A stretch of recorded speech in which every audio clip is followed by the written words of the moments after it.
Welcome back, everybody, to the second match of the Victory Road World Cup of Pokemon VGC, brought to you by Elgato, Gigi, Tor, and Menifee. I am psyched to be on the mic here with Stefan Mott. I am so ready for this second match between Australia and South Korea. I know we already have the results decided, but I think it is going to be a great way to send off the South Korean team, which is so incredibly talented, and we have had a pleasure of watching almost, I think, every single week.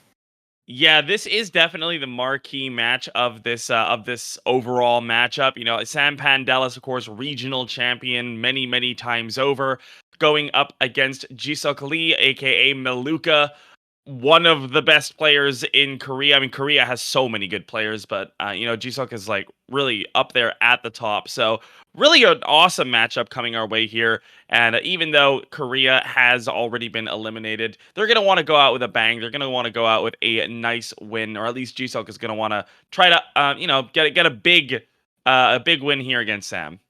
Yeah, and I think at that point too, from when I was updating or watching the scores update, I believe it went 1-2 from Australia to South Korea, and then they won 3 in a row, which is huge at that point, right? Because it still gives you a lot of momentum to move in. And they're either going to play, I believe, Canada or India, which I think is going to be a really interesting matchup, kind of either way, right? Because the Canada team is very young at this point, right? I feel like their median age is a little bit lower than some of the other teams, but they are incredibly talented and they've really kind of proven themselves, especially. But the Indian team as well is another team that to me has some of the best team builders on that team, especially. And I think, players like Raghav, especially, who have had such incredible runs in the format, it is going to be a challenge. Of course, they have just managed to take down one of the monster teams of the World Cup. So I definitely feel like they are up for it and ready. Yeah, and we're going to be seeing that a bit of that match as well after this one. Ryan Lassetto from Canada going up against Varun Godapati from India. So stay tuned for that as well. We've got, as you can see on screen, a lot of other really great matches coming your way. We've got the US versus France with Brady Smith versus Aurélien Soula. And then finally, we have Thailand versus Poland. And I just don't trust myself with Thai pronunciations. So for everybody who's on the internet, that's Nontaro. We all know him as Nontaro going up against Fiona from Poland, and that's going to be a really great one as well. I think we definitely saved a lot of the best matches of the week for the last stream of the week this time around. Yeah, I know Chiawad is a really talented player, and Nantaro, as you said. You do the French pronunciations way better than I do as well, so poor Aurelian is going to have to hear me say that in a terrible American accent. But looking at the teams and the updates, we are once again on our final match between Australia and South Korea. Australia would love to go in with a 5-2 win over South Korea, really a dominant kind of win against such a big team to move on into the top 4. However, like you said, South Korea most likely trying to go out with a bang here. They have some incredible teams and interesting team compositions on both sides of the field, but like you said, this is a matchup between probably two of the top players really within the entire world, especially, and in this format. Like you said, Sam Pandelis is definitely somebody who has a lot of accolades to his name, and Jiseok Lee is somebody as well who we've been able to feature on stream quite a few times already, and can already, we have seen really what his prowess is in this format and really in a team format as well. And we had a lot of really interesting counter teaming that we've seen, especially throughout the past 2 days. So you always kind of have to wonder exactly what the counter teaming is against a team like South Korea, where they're able to bring such varied teams every single week. This isn't like last year's World Cup where there was a week where I think everyone on maybe the French team brought Ho-Oh one week. I'm not entirely sure if I'm remembering that perfectly correctly, but it was like a Ho-Oh counter team week. That was a fun one, I think, for us to commentate. I don't think I ever said Regenerator Ho-Oh so many times in my entire life. But between these two players, Sam Pandelis, 2017 World Championship finalist, 2016 World Championships top 16, Australian Nationals top 4 in 2016, and a 5-time regional champion. But then as well, on the opposite side, he will be facing Jiseok Lee, 2022 International Challenge March 1st place, ranked season February 1st place in 2022 as well, Players Cup 1 finalist in 2020, and 2016 Korea national champion. Yeah, and when it comes to Jiseok's accolades, I also find, as a player myself, I find it very impressive when people are like that dominant in best of one and then also that dominant in best of three. Like getting all the way to the Players Cup 1 finals is an incredible accomplishment. Winning Korea Nationals an incredible accomplishment. And just in World Cup this year and last year, Jiseok is at a 9-3 overall win rate between those two tournaments. So he's an incredible player both in best of three, but also you see those accolades in best of one, winning the international challenge in March out of like what 100,000 players, getting first place in the ranked season of February out of what 100,000 players. That's crazy. And that kind of consistency to be able to pull off a result like that in back-to-back months in best of one just shows you that Jiseok is very capable of producing teams that are very, very solid and won't fall to any kind of sneaky, surprise moves from the opponent. And that's something that Sam has been going for a lot this season when it comes to, surprising teams like the Colossal Yveltal team, where, even though that team has been a little bit more well-known as the season's gone on, it's constantly changing, adding new text to keep up with the meta shifts. So, I think Jiseok's, experience playing against so many best of one teams is definitely something that's going to make him a lot more comfortable playing against a player who usually has some tricks up his sleeve. Yeah, and speaking of tricks, no Colossal this time, even though Jiseok's Players Cup 1 experience, I know, definitely gives him a lot of insight into playing something like Colossal. Sam instead running the Zacian, Calyrex, Shadow Rider, Incineroar, Whimsicott, Gastrodon, and Thundurus, whereas Jiseok on the opposite side running a team that he has used a couple of times already with that Zacian, Groudon, Incineroar, Thundurus, Porygon 2, and Venusaur. So Sam Pandelis definitely looks like he wants to be moving very quickly in this game, and I'm sure that Jiseok is going to try and use that Venusaur maybe to get that speed advantage on his own side. Yeah, a lot of potential disruption coming out from that Venusaur. The Porygon 2 could also try to go for a Trick Room, which isn't necessarily the worst idea against a Calyrex, Shadow Rider, and a Zacian, especially because, generally speaking, a lot of the Zacians on a team like this tend to be pretty quick. But with that Whimsicott to have the Tailwind, there are multiple ways that Zacian could be built on Sam Pandelis' side. So it's going to be really interesting to see just how both of these players approach this game. Multiple options for both, and it looks like you were right. It is going to be that Venusaur leading off here for Jiseok against Calyrex Zacian, a hyper offensive opening here for Sam.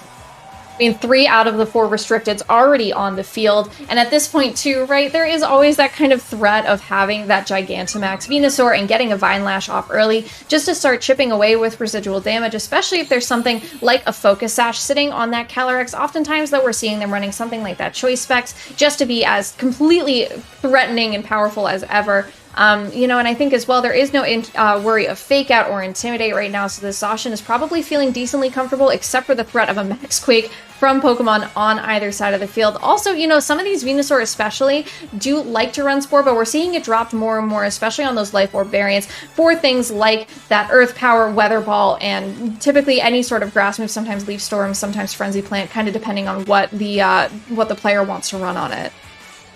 We also do see Trick confirmed on Sam Pandelis' Calyrex. That does to us confirm that it is indeed going to be the Choice Specs variant. So a lot of potential damage coming out here. Zacian going to be switching out. A bit of a hard read on turn 1 already when you have to respect the possibility of Sleep Powder there because, you're saying as Sam, okay, well, I'm hoping that the Sleep Powder, if there is one, is going to go into my Zacian slot because if it's going into the Calyrex Shadow Riders, then all of a sudden things are going to be very rough.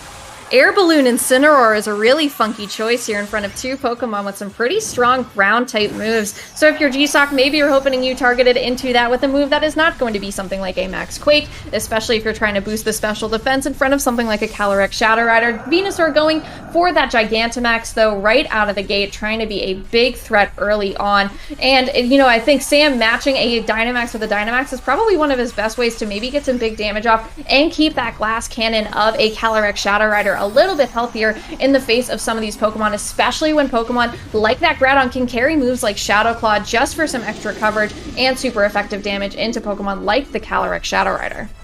Interestingly, though, we do have to keep in mind that Dynamaxing the Choice Specs Calyrex Shadow Rider does remove the Choice Specs ability from actually coming into play here. So while the Calyrex is not locked into moves, you do lose that 1.5 times modifier. So this Max Phantasm going to the Venusaur is still going to do pretty good damage, but not going to do quite as much as it would have if it was holding maybe a Life Orb or something of that nature.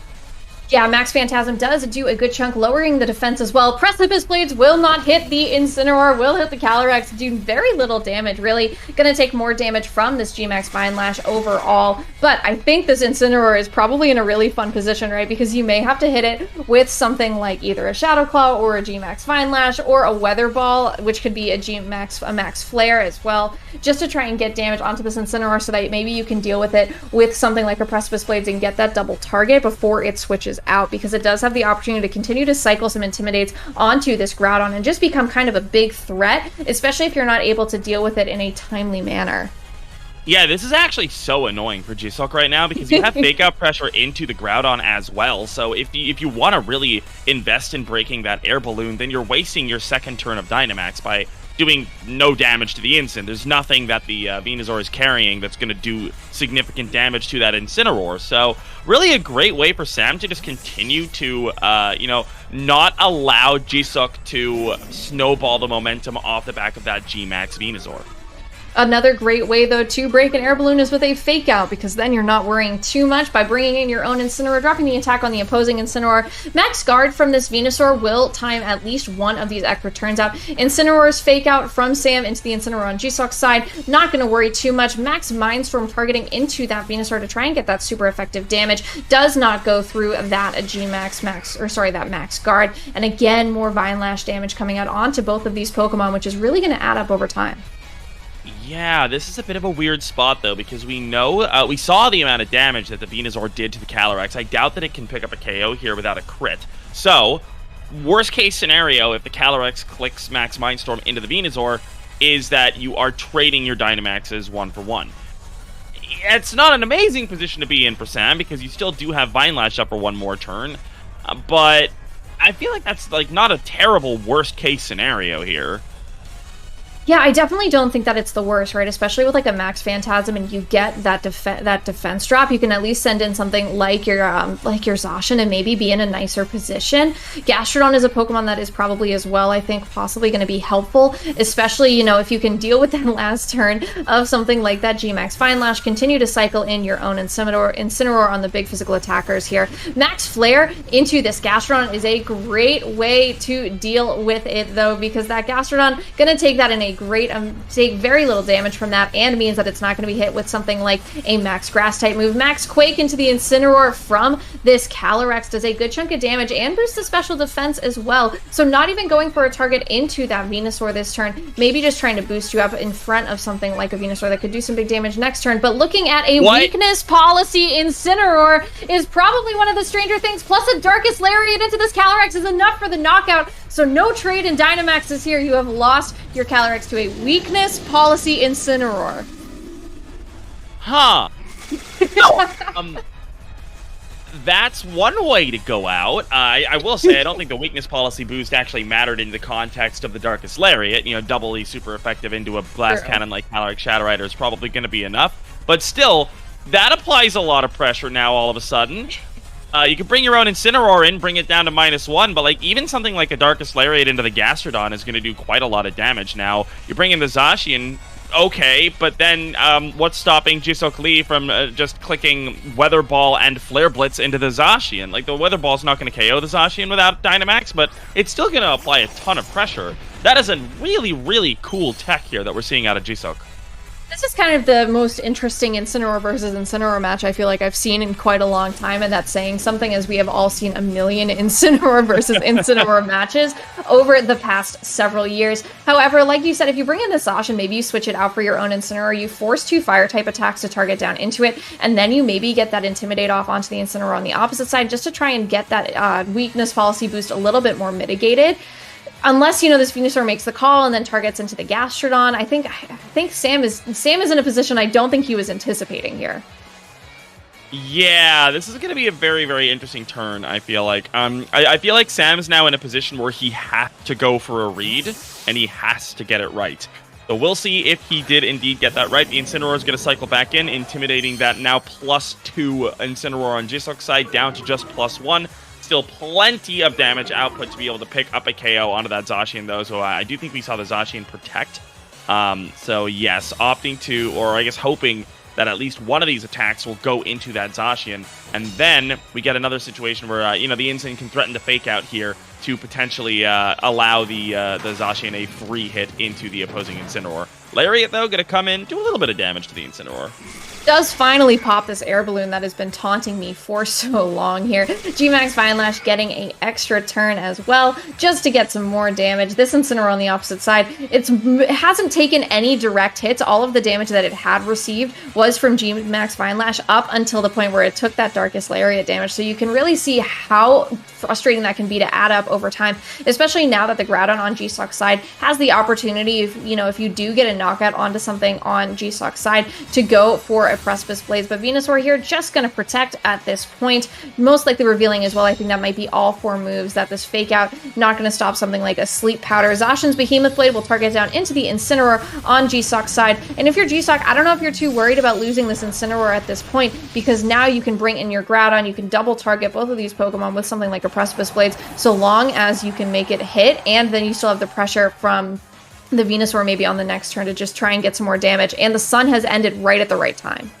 Yeah, another good reason why you want to keep that Incineroar in on that turn as opposed to going for a defensive switch. Groudon's going to take that Behemoth Blade and survive, but if you bring it in on that turn, you're not going to be able to reset the sun. Now that Venusaur is able to retain that massive speed stat that it gains from that Chlorophyll ability and continue to apply quite a lot of pressure here to this Zacian. Zacian does have a pretty high HP stat, so it's almost fully invested in HP, looking like it is definitely going to be a much bulkier one, so I don't know if Weather Ball is going to pick up. There has been a little bit of damage already recorded. Quick Attack is not enough to get the knockout. Even with the critical hit, it leaves it at must be 2 HP, possibly. A Weather Ball from this Venusaur firing back into that Zacian. Does do a nice chunk of damage, but I think it'll get knocked out by, no Life Orb recoil there. Precipice Blades from the Groudon into both of these Pokemon is going to be enough for that double knockout, thanks to that Air Balloon now being popped. That would have been a crazy knockout if it was enough with that critical hit from the Quick Attack onto the Venusaur. Yeah, a very interesting decision to go for that Quick Attack there. It does probably get a fair amount of information on the bulk of that Venusaur. So, maybe Sam knows the Quick Attack calcs well enough to, determine some or glean some information from that interaction there. But at the end of the day, that's just a little bit too much to deal with. I don't think I trust the Gastrodon to be able to 1v3 in front of a Venusaur here. Even with a Leaf Storm miss, I still don't think it's quite going to pull it out, Maeve.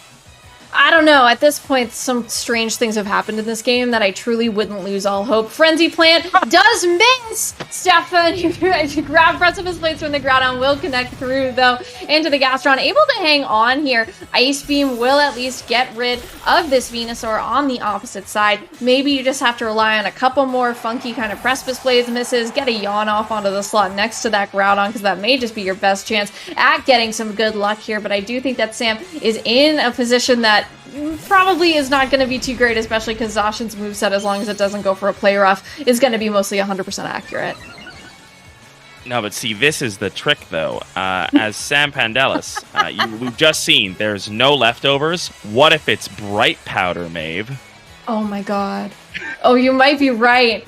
Honestly, the counter teaming has been absolutely insane. We're going to have to take a peek at that item next time he goes into his menu, maybe, and just confirm that it is something like that Bright Powder, because that would just... my brain is thinking like some sort of berry, like some sort of super effective berry, maybe, like for a grass type attack, but that didn't get confirmed because the Frenzy Plant missed, but it could be Bright Powder. It could happen. There's stranger things have happened today. I liked the team that I don't even think it was one team. I think it was like 3 or 4 people who independently came up with this terrible idea. I just love that like 3 or 4 people just rolled up to NAIC this year with Bright Powder Amoonguss and Lax Incense Grimmsnarl, and just on the one hand, why? But on the other hand, it would be very funny if that just popped off all the way through an entire major tournament.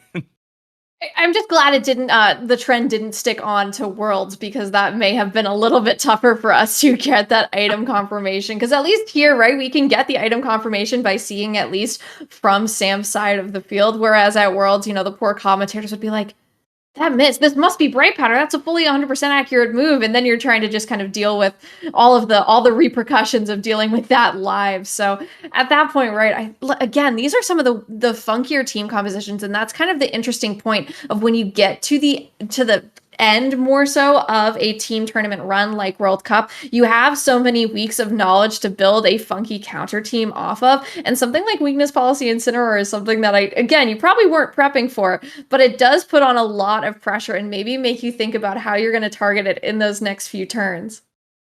I have to say, I'm not entirely sure what it's for. I think maybe the idea is you want to take a Sacred Sword and then one-hit KO the Zacian in return. If that is the case, it's going to be a little bit sad because we did see that Sam's Zacian's running close combat and not Sacred Sword.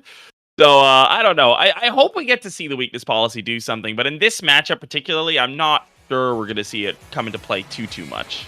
What if it's like a Dynamax and then you'd go next to it with a Bulldozer or something? That would, I think, be incredibly interesting for a Trick Room team with Porygon, right? However, Thundurus, Zacian, the mirror lead on both sides of the field for Jiseok and Sam. A little bit different here, right? Because at this point, you're not putting that Incineroar out, not dealing with Air Balloon or something like the Weakness Policy. Does also give you the opportunity to maybe go for something like a Dynamax and get a Max Airstream and maybe try and move a little bit faster. I really want to know what this Zacian spread is on Sam's side. It's super interesting, because on the one hand, we have almost max HP, which implies a lot of bulk, which does make sense with the Tailwind mode. But it is the faster Zacian between the two Zacians. So, like, I'm very, very, not confused, but curious about what exactly the Zacian is running. But for all intents and purposes, the only thing that matters to us in the context of this individual turn is that Sam Zacian is either faster or speed tied with Jiseok's. Yeah, and at that point, right, if you're seeing that Jiseok may be running something with a Porygon, he may be running full max HP, where that and possibly something like a substitute, if that could be an option. You know, when you run it with that HP stat over 200, I think at 201, just to get that full substitute. But Dynamax first from Sam's side of the field, going to be that Thundurus. At least puts on a lot of pressure, does threaten that Incineroar from wanting to switch in, and maybe this is the game of baiting the Incineroars to stay in the back, because now both of these trainers know that they have both brought absolutely buck wild Incineroar sets to this game. But at this point too, looks like Jiseok does not match that Dynamax. Zacian's Behemoth Blade on Jiseok's side, so it is a speed tie, I think, at this point, right? Speed tie. Speed tie into the Zacian on... Actually, no, was I incorrect? No, I was incorrect. I was too, don't worry. There's a lot of Zacian and Electro Web actually showing from the Thundurus on the opposite side, getting that Defiant boost early, which means possibly that if you know that your Zacian can get this knockout onto the Pokemon on Sam's side with that Defiant boost, then you may be in a really nice position to get rid of this Dynamax really early, especially now that you can get that much damage off, and it's not able to. So this Thundurus, at least now moving slower, may not be able to hang out for too much longer, but Max Airstream is going to help with that Electro Web and gets the Zacian off the field.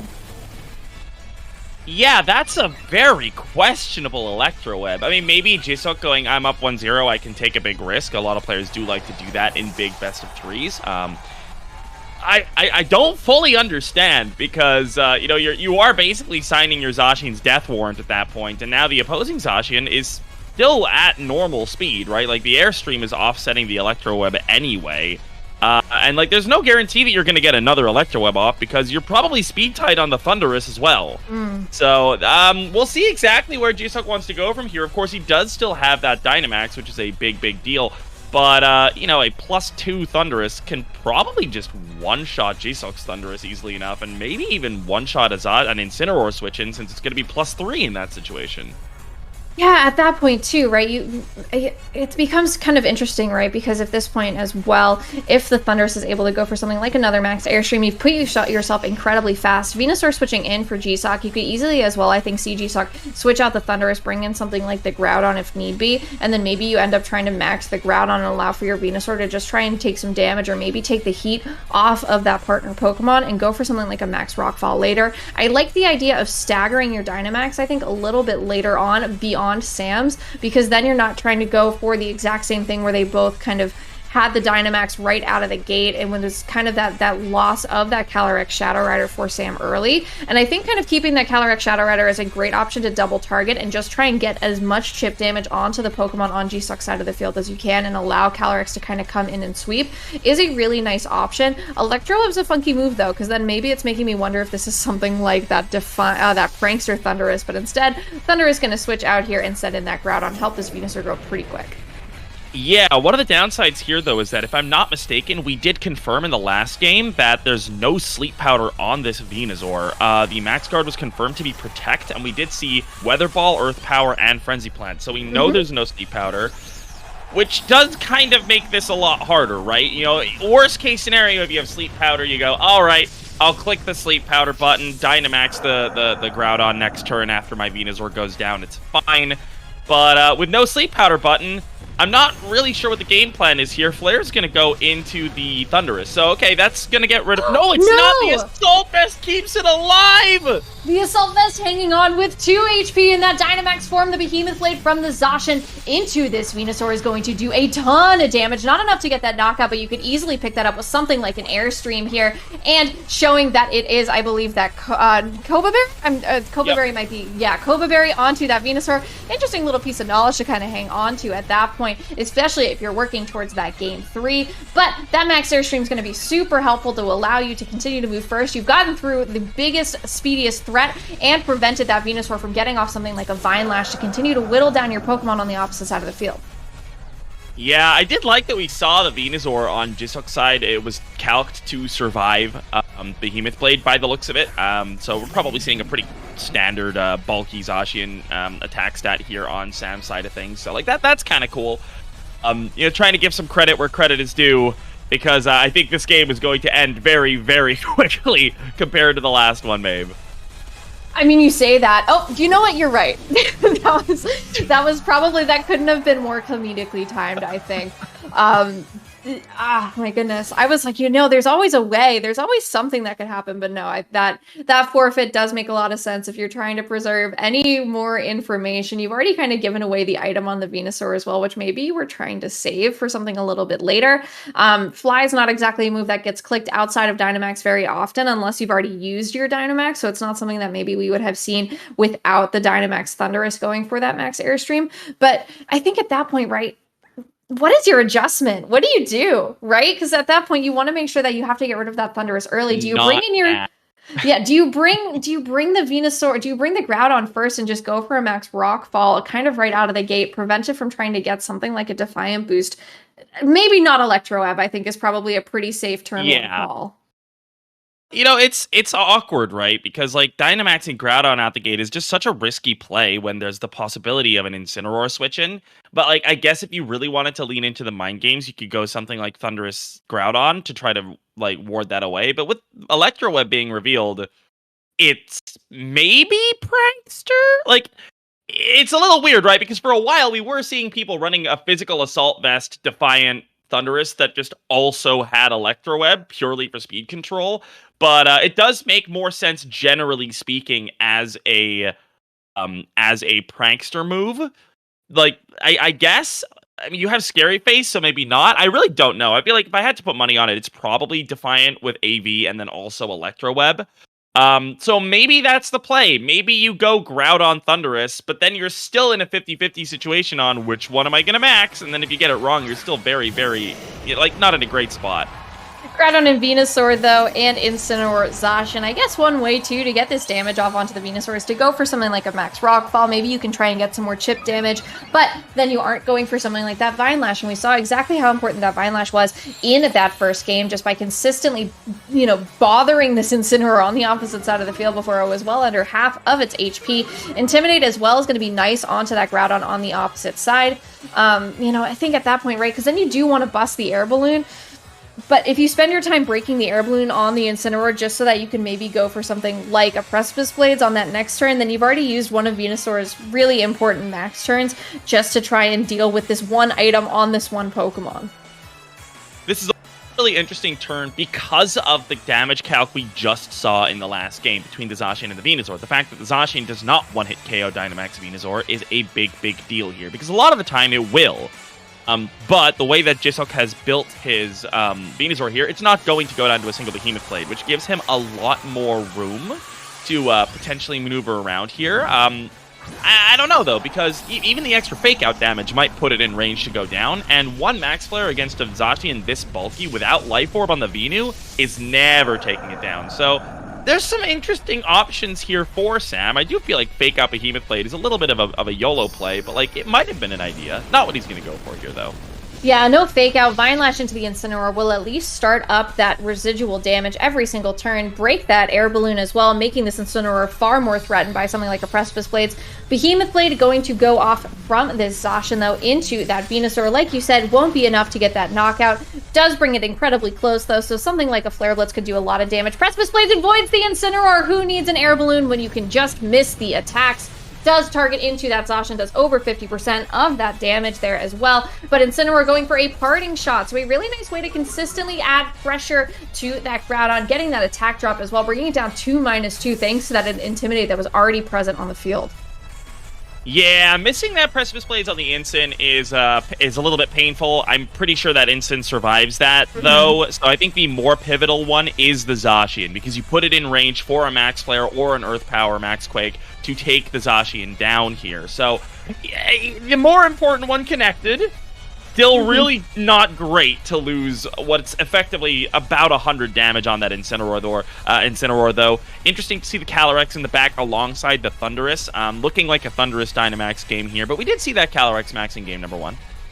Yeah, Thundurus coming in as well does give the opportunity, like you said, to max. You can go for the max Airstream, use that Koba Berry as well, maybe, if you needed to. Vine Lash does so much damage, though, to these Pokemon every single turn. The Zacian is really already at very low HP after really kind of just one turn.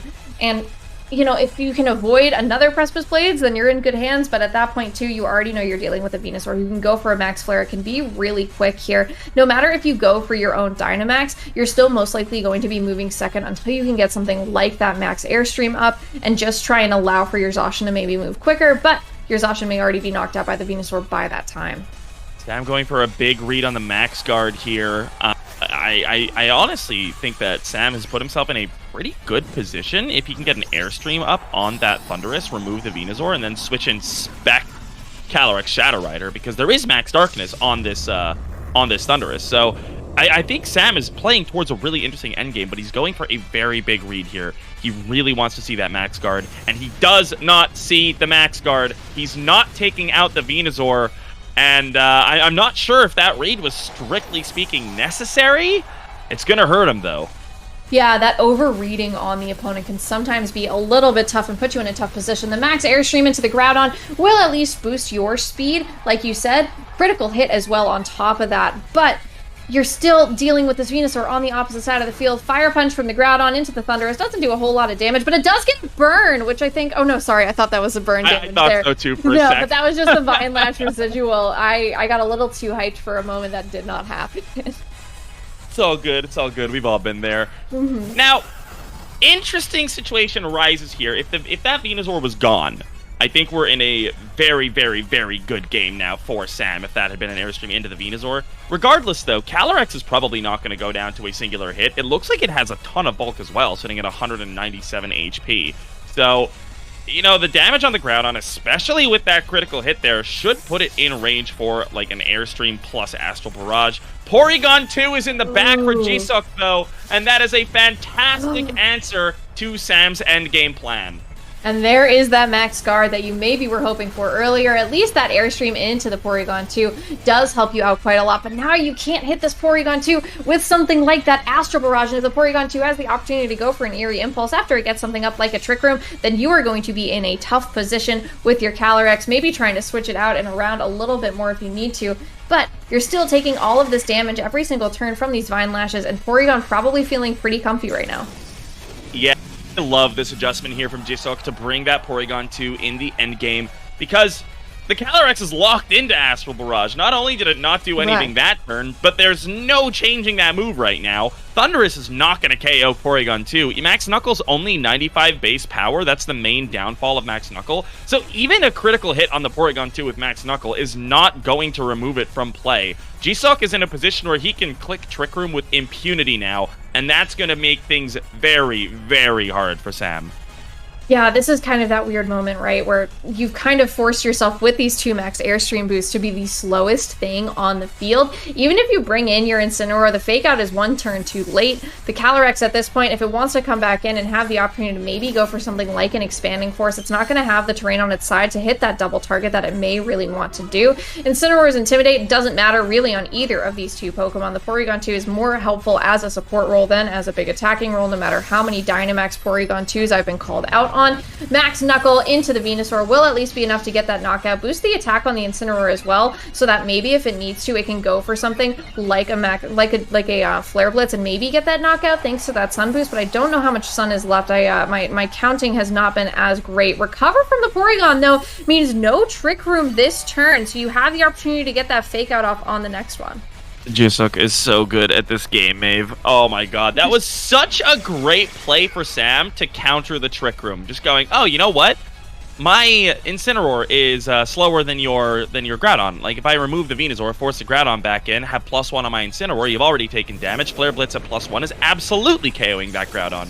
But hey, there's no Trick Room. It was a bait all along, and now Jiseok is still going to be faster with that Groudon. And of course, there's no speed boost on the Incin either, because the Thundurus, being concerned about Trick Room, did not click Max Airstream that turn. That is truly, I mean, you bring out Porygon 2, right, and you have to immediately be threatened by the prospect of Trick Room. So bringing in the Porygon 2, like you said, and kind of just using it as a bait, almost, I think would maybe be the word for it, does force Sam now into this weird position. Like, he is faster, so he can maybe do that damage. Fake out at least onto this Porygon 2 will stop it from doing any sort of weird shenanigans. Brick Break from the Thundurus onto the Porygon 2 as well does over 50% of that damage. Groudon's Fire Punch, thanks to the Sun into that Thundurus, will be enough to get that knockout. So now you've gotten that big threat off the field, but now, at least at this point, right, your fast Pokemon's gone, so now your Groudon may be able to get that damage off before, but this Calyrex at least can maybe come in, go for something like the Expanding Force if that's what it wants to lock itself into, but it also has the opportunity to go for those Astral Barrages and maybe try and see if its Incineroar can get enough damage onto the Porygon 2 before it can go for something like Recover. It's a really big turn. Generally speaking, Incineroar will be faster than Porygon 2. That Incineroar is +1. Even without the Sun, Flare Blitz, I feel like picks up this Porygon 2. So the question is really very simple. Does Choice Specs Astral Barrage pick up what looks like an Assault Vest Groudon from 55%? I don't know the answer, Maeve. Let's find out together. I also don't know the answer, right? And you said that this Calyrex is pretty bulky, which may mean as well that it may try and deal with it, especially if this Groudon has something like Shadow Claw. Those Assault Vest variants tend to carry it. Then if you do not get that knockout, you may get knocked out on your own with a Shadow Claw, thanks to the fact that you've already taken a little bit of damage onto the Calyrex. And then if you get that knockout at that point, that's curtains at this point. Porygon 2, though, is going to head out, send in the Incineroar, who will take a Flare Blitz, much happier than the Porygon 2 would, especially with this Incineroar at full HP. Incineroar's Intimidate only really getting this Incineroar on the opposite side of the field down to neutral. Again, another threat of a Dark-type move, though. Thankfully, not a really easy way to proc that weakness policy. I know that this Calyrex can do it, but it is not enough to get the Groudon with that Astral Barrage. Precipice Blades does double connect as well onto both of these Pokemon, enough to get that Incineroar off of the field. Calyrex still able to hang out. It's faster than the Incineroar on the opposite side, but it's not got a good way to deal with it. Yeah, I think that's curtains for Sam here, Maeve. Just a wow. That was really the duality of Jiseok that we just saw. Like he won the set, so I feel okay saying that game 2 plan was terrible. I don't know what Jiseok was doing in game 2, but the way he played out this game 3 was just so masterful. Thinking, like, really just seemed to get every single read correct. Every time Sam went for a hard read, Jiseok was not giving him what he wanted. And then a couple times, Jiseok went for a couple of hard reads there, like not clicking Trick Room, and it worked out perfectly. Just a fantastic set, or at least fantastic game 3, played out by Jiseok here. Yeah, and by having, even at the end game, right, just to secure that end game, by sending the Porygon into the back, if you know you can get the Incineroar off the field on the other side, you can't touch Porygon with Calyrex. You just win that game by recover and time stalling at that point, right? There isn't any way that you can do anything. Those Astral Barrages would not hit. It would just be many long turns. So it's a really nice kind of way to ensure that you have wrapped up that end game. Will be a really interesting match to send off the South Korean team, and truly a showcase of both of these players. But I think, like you said, Jiseok really just kind of had Sam Pandelis' number the entire time. Yeah, just a really, really cool game number 3. And I mean, even the game 2, it didn't work. But when you're up 1-0, a lot of players will just, like, I mean, I've had this as well. And I'm sure, like, many, many people have, where you're sitting in a tournament, you're up 1-0 against a really good player, and you're like, maybe I'll just try this thing I've never tried before. And sometimes it works really well. And it's like something super random, like clicking Electroweb in front of a Defiant Thundy. And, like, you know, if it worked, we would have all called Jiseok a genius with a gigantic 500 IQ brain. Unfortunately, this time around, it didn't work. But he gets the win at the end of the day. A little too late for the South Korean national team, that they have fallen 4-3 to Australia. But I feel like a lot of us had Australia versus Korea as sort of the marquee match of the top 8. And it lived up to expectations. Going the distance, 7 games, 4-3 at the end of the day. And I'm really glad we did get to feature that match on stream, even if it was a little bit after the deciding factor came into play. Yeah, I mean, there's definitely quite a lot I think you can learn as a player from watching players do that. You can send in Porygon. You don't have to click Porygon's signature move. It doesn't, which is Trick Room and not Try Attack or something like that. But either way, right? Really impressive from these trainers. Really happy to be able to send off, like you said, South Korea with such an interesting match, and just give us a good preview into Australia's top 4 challenges that they are going to be facing. Lots of great team building skills, though, on both sides. So I'm excited to see who they end up facing, whether it will be Canada or India. And after our short break, that is the match we are going to be featuring next, between Varun Gudapati and then also, I believe, between Ryan Lassetto from Canada. So very exciting match coming up. Definitely something you do not want to miss.